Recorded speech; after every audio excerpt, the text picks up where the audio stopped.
Hi friends, இன்றைக்கி நம்ம சேனலில் நம்ம வந்து சிஎன் அதாவது சுழியம்னு சொல்லுவாங்க இல்லையா, அந்த ரெசிபி எப்படி பண்ணினேன் அப்படின்னு அந்த ரெசிபி ஷேர் பண்ணிக்க போகிறேன்.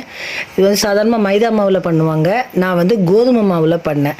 ஏன்னா சாப்பிடணும்னு தோணுச்சு, மைதா மாவு அப்போ இல்லைங்க. அதனால் கடலைப்பருப்பு வந்து சாதாரண கடலைப்பருப்பில் அதெல்லாம் அது சேம் தான். கடலைப்பருப்பு நல்லா ஒரு ஆஃப் அன் ஹவர் ஊற வச்சுட்டு அப்படியே நல்லா குக்கரில் நல்லா வெந்து நல்லா மசிச்சு எடுத்து வச்சுக்கிட்டேன். அப்புறம் அந்த ஈக்குவலான அவ்வளோ ஒரு கப்புனா 1.25 கப்பு ஸ்வீட் எடுத்து ஒரு ½ டம்ளர் தண்ணி ஊற்றி அந்த வெல்லத்தை வந்து நல்லா கரைச்சி ஃபில்டர் பண்ணி எடுத்துக்கிட்டேங்க. அது போதும். இந்த கம்பி பாதம் அந்த மாதிரியெல்லாம் தேவையில்லை. ஏலக்காய் பொடி மறக்காமல் சேர்த்துக்கோங்க. அப்புறம் அந்த பருப்பை நல்லா மசிச்சு எடுத்து இந்த மாதிரி பவுலில் வச்சுக்கிட்டேன்.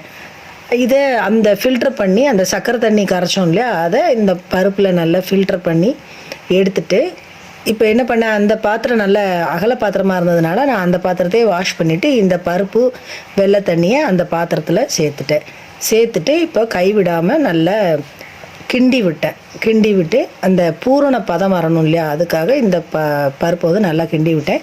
இதில் வந்து சாதாரணமாக தேங்காய் மிக்ஸ் பண்ணுவோம். நான் இன்றைக்கி இதில் தேங்காயும் போடலை. கேஸை வந்து சிம்மில் வச்சுக்கிட்டு நல்லா கைவிடாமல், ஏன்னா வெல்லம் போட்டிருக்கிறதுனால சட்டுன்னு அடி பிடிச்சிக்கும். ஸோ இதை நல்லா கையால் கை பிடிச்சிக்கிட்டு மிதமான தீயில வச்சுட்டு நல்லா இருத்தி ஒன்று போல் அடி பிடிக்காமல் கட்டி விழுகாமல் கிண்டிகிட்டே வந்தீங்கன்னா ரொம்ப ஈஸி. ஆஃப் ஸ்பூன் நெய் ஊற்றி இறக்கி வச்சுட்டேன். அதுக்கப்புறம் 1 கப்பு கோதுமை மாவை கலந்துட்டு ஒரு டேபிள் ஸ்பூன் அரிசி மாவு அதில் கலந்துட்டு ஒரு பிஞ்ச் சோடா உப்பு, ஒரு பிஞ்சு சால்ட் போட்டு கலந்துக்கிட்டேங்க. இந்த கன்சிஸ்டன்சி பார்த்துக்கோங்க. இந்த அளவுக்கு தான் நம்ம பண்ணோம். இது வந்து நியூ பிகினர்ஸ்க்கு தான் இதெல்லாம் நான் சொல்கிறேன். ஸோ நம்ம ஆல்ரெடி பண்ணி வச்சுருக்கோம் இல்லையா பூரணம், அதை வந்து நல்லா உருண்டையாக உருட்டி வச்சுக்கணும். அப்புறம் நம்ம இந்த கரைச்ச எண்ணெய் வந்து காஞ்சிருச்சான்னு பார்க்குறேன். ஒரு துளி போட்டு பார்த்தேன், நல்லா காஞ்சிருச்சு. ஸோ ஒரு உருண்டை பூரணத்தை எடுத்து இந்த மாவில் டிப் பண்ணி எண்ணெயில் சேர்க்கணும். 2-3 கூட சேர்த்து போட்டுக்கலாம். இந்த மாதிரி 2-3 சேர்த்து போட்டு எடுத்துகிட்டு அடியில் உள்ள மாவு வெந்தது நமக்கே தெரியும் இல்லையா, அப்புறம் லைட்டாக பிரித்து விட்டு இந்த மாதிரி எடுத்துக்கணும். இந்த சுயம் வந்து நிறைய பேர் செஞ்சுருப்பீங்க.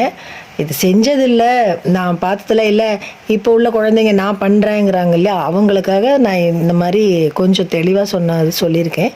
வேறு யாரும் தப்பாக எடுத்துக்க வேண்டாம், இதெல்லாம் தெரியாதா அப்படின்னு எடுத்துக்க வேண்டாம். இந்த மாதிரி ஒவ்வொரு உருண்டையவாக இந்த மாவில் டிப் பண்ணி நம்ம எண்ணெயில் போட்டு எடுக்கணுங்க.